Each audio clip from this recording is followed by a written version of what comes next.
இந்த ப்ளவுஸுக்கு வந்து பைப்பிங் தைக்க போகிறோம். பைப்பிங் எப்படி தைக்கிறதுனா, பீஸ்லாம் கட் பண்ணி வச்சுருக்கேன், கிராஸ் பீஸ்லாம் கட் பண்ணி வச்சுருக்கேன். அந்த கிராஸ் பீஸை எப்படி ஜாயின் பண்ணணுன்னா, சும்மா இப்படி வி ஷேப்பில் ஜாயின் பண்ணிங்கன்னா வந்து அந்த வளைவுலாம் கழுத்து வளைவுலாம் கரெக்டாக வராது. அதனால இந்த கிராஸ் பீஸை வந்து நல்லா இப்படி அகட்டி வச்சுக்கோங்க. இப்படி அகட்டி வச்சுக்கிட்டு அப்புறமா தையல் போடுங்க.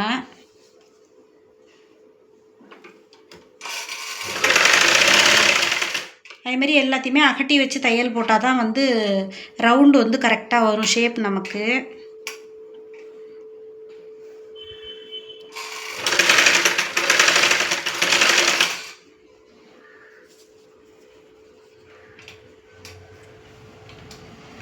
நல்லா அப்படி அகட்டி வச்சுக்கோங்க. நல்லா அகட்டி வச்சா தான் கழுத்து வந்து வளைவுலாம் வந்து சரியாக தைக்க வரும்.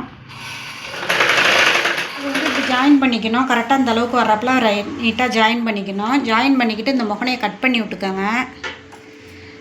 முகனையை கட் பண்ணி விட்டுக்கிட்டு தைச்ச எல்லா இடத்துலையுமே வந்து இந்த பிசுரை கட் பண்ணி விட்டுக்குங்க. தையலுக்கு அப்புறம் எக்ஸ்ட்ரா துணி இருக்கும், அதையும் நீட்டாக ஈவனாக வச்சு கட் பண்ணிடுங்க.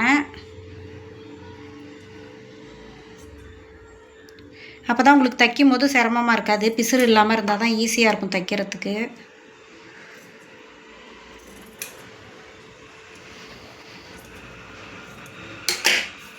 இந்த ஒரு ஓரத்தை மட்டும் மடக்கி தைச்சிக்கோங்க. இந்த 2 ஓரத்தில் இந்த ஒரு ஓரத்தை மட்டும் மடக்கி தைச்சிக்கோங்க.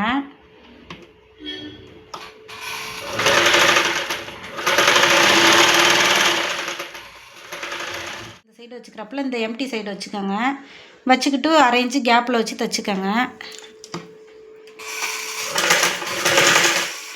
கரெக்டாக தைச்ச சைடு தையல் பிசுறு சைடு வந்து இந்த சைடில் வரணும். அதேமாரி வச்சுக்கோங்க. ஃபுல்லாகவே தைச்சிக்கிட்டு வாங்க. கழுத்து ஃபுல்லாகவே வச்சு தைச்சிருங்க.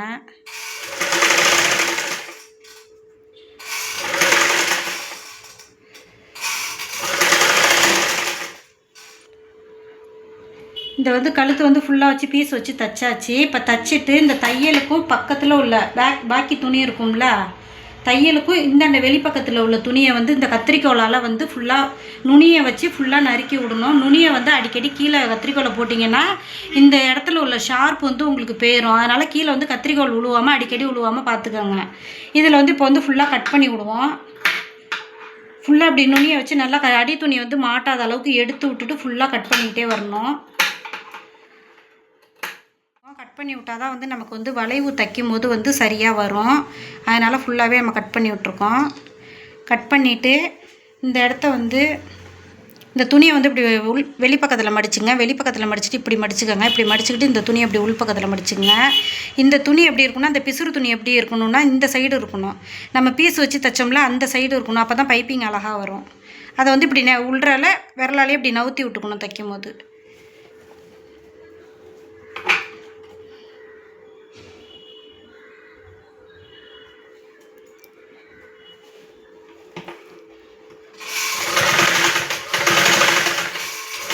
ஃபஸ்ட்டில் ஏற்று தையல் போட்டுக்குங்க. இப்படியே பார்த்தாலே தெரியும். இந்த துணியை வந்து இப்படி உள்பக்கத்தில் மடக்கி விட்டுறணும். அந்த பீஸ் சைடு வச்சிடணும். பீஸ் சைடு வச்சுட்டு இப்படி மடக்கிக்கணும். இது கொஞ்சம் பொறுமையாக தான் தைக்கிறாப்புல இருக்கும். அப்போ தான் நல்லாயிருக்கும். அதுமாரி இந்த துணியை வந்து நல்லா கரெக்டாக நவுத்தி விட்டுங்க. அது அந்த சைடு போய்ட்டு இந்த துணி சட்டை சைடு போயிடுச்சுன்னா நல்லா இருக்காது, ஃபினிஷிங் உங்களுக்கு இருக்காது. நான் வந்து கழுத்து சைடு வந்து இந்த பைப்பிங் அடிக்கணுங்கிறதுனால துணி வந்து கொஞ்சம் பெருசாக தான் கட் பண்ணியிருக்கேன். உங்களுக்கு எப்படி வேணுமோ, மெலிசா பைப்பிங் வேணும்னா கொஞ்சம் கம்மி பண்ணிக்கோங்க. கிராஸ் பீஸ் கட் பண்ணும்போது ஃபுல்லாக வந்து பைப்பிங் வச்சு தைச்சிட்டோம். தருங்க சுருக்கம் இல்லாமல் இருக்குது பாருங்கள். கழுத்து ஃபுல்லாகவே வச்சு தைச்சாச்சு, சுருக்கமே இல்லை பாருங்கள். இப்போ என்ன பண்ணோம் அப்படின்னா, இதிலே வந்து நம்ம வந்து இன்னொரு தையல் ஒன்று போட்டுக்கிறோம். இதிலே வந்து இன்னொரு தையல் போட்டுக்கிறோம். போட்டுக்கிட்டே வந்துட்டால் நம்ம பிரியாமல் இருக்கும். 8 தையலாக போட்டுக்கிறோம்.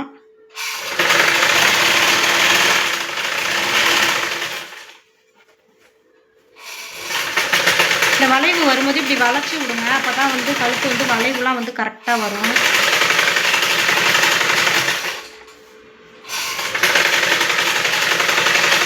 ப்ளவுஸ் தைக்கும்போது மட்டும் இந்த கழுத்து வளைவு எல்லாத்துலேயுமே வந்து கழுத்து வளைவை வந்து கரெக்டாக திருப்பி விட்டோம்னாலே சரியாக.